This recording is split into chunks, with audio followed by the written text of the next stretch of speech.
Hello, Steve Ramsden here with DIY Movie Making, and this week we are making a dangerous looking knife throw using visual effects.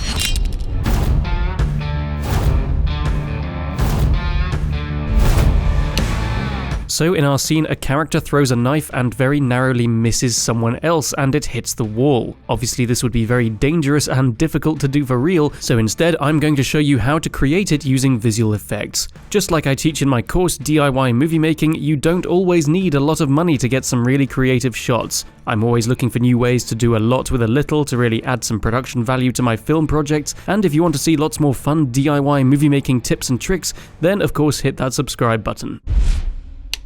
Now, you could shoot this action in multiple shots, one shot of a throw and one of the hit, but if you're a fan of my work, you'll probably know I like capturing as much action in one shot as possible. So I decided it should be one shot with the bad guy throwing the knife, the camera does a fast whip pan, and then we see it narrowly missing the good guy and hitting the wall near his hand. So my plan was to shoot this shot without the knife and work out a way of adding it in later. Using VFX for this shot is not only far safer, because you should never use real weapons in your film without a professional armourer, but the best thing is you can decide exactly where the knife will land on the wall in advance, and you can make it look like a real knife comes as close to your actors as you want. Safety disclaimer, it goes without saying, do not do anything dangerous with real knives. We picked a mark on the wall for the point where the knife hits, which is basically where my hand is until it moves out of the way just in time. So to get this shot, basically all you've got to do is time a whip pan so that when the first character pretends to throw the knife, the camera moves quickly to the other character,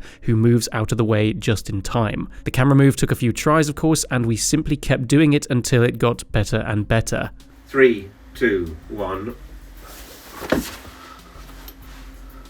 So that looks like it was quite fast. Okay. Once we got one that we thought looked pretty good, the only other thing we needed to film was the knife. Now, some filmmakers would create a CGI knife for this, but if you're on a low budget, there's actually no need to do that. We can film the real knife in all the positions we want it to move in and then chop it out and combine it with the other shot. So for this, I taped the knife to a piece of cardboard and then basically got a reference shot where I slowly walked through the positions of where I wanted the knife to move and rotated the cardboard as I went. The best thing about this is the perspective and all the reflections are correct and match the real location. You're not going to have to work hard to make the knife look like it was there on the day, because it was. It just wasn't being thrown. Finally, we filmed a couple of extra shots to set up the scene, showing the bad guy cornering the good guy, and most importantly, we got one shot of the bad guy raising the real knife, as if preparing to throw it. This will make the viewer's brain think a real knife has been thrown because we've just seen one.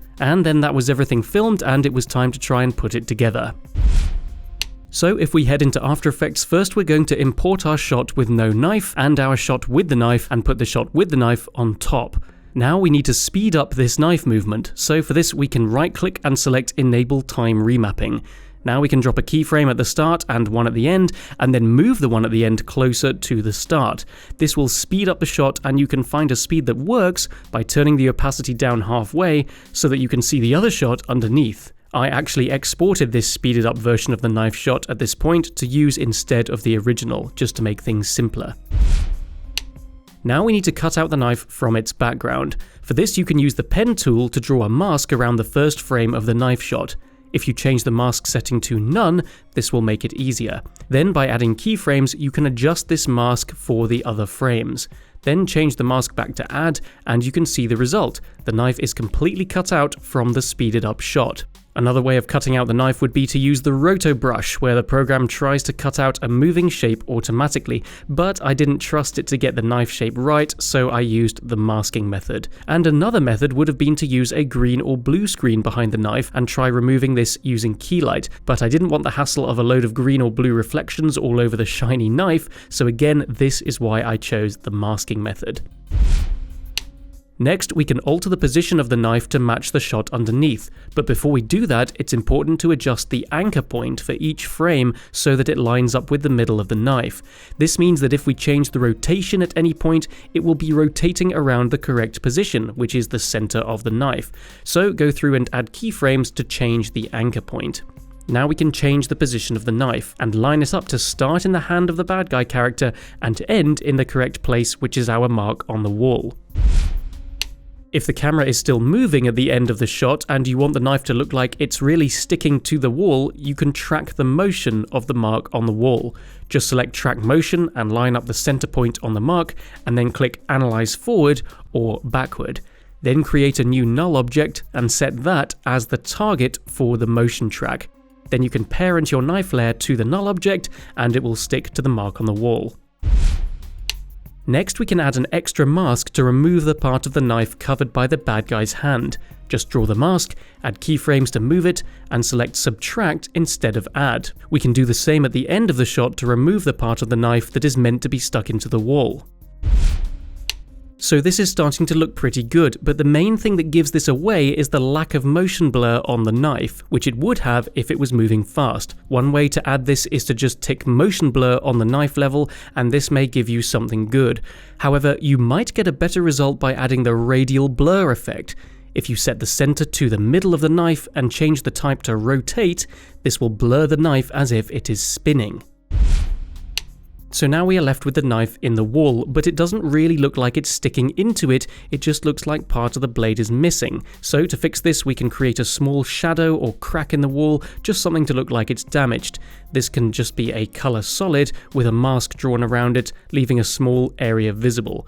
Again, this can be parented to the null object, just like the knife, and everything will move together. Finally, as a subtle finishing touch, you could try adding a pre-keyed VFX element of some small debris falling to look like the knife really does do some damage. In my opinion, these added elements look better when kept subtle, otherwise it gets a bit too cartoony, but a little bit of something falling when the knife hits could look like it has made an impact.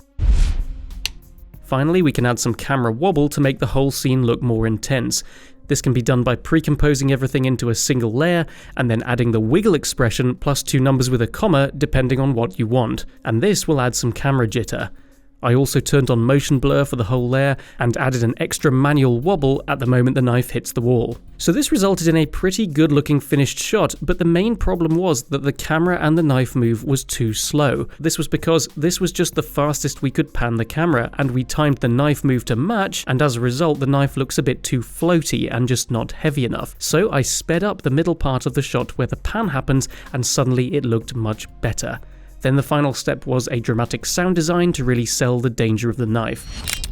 So if you follow all these steps, you should end up with a fun result like I did here for your next action film project.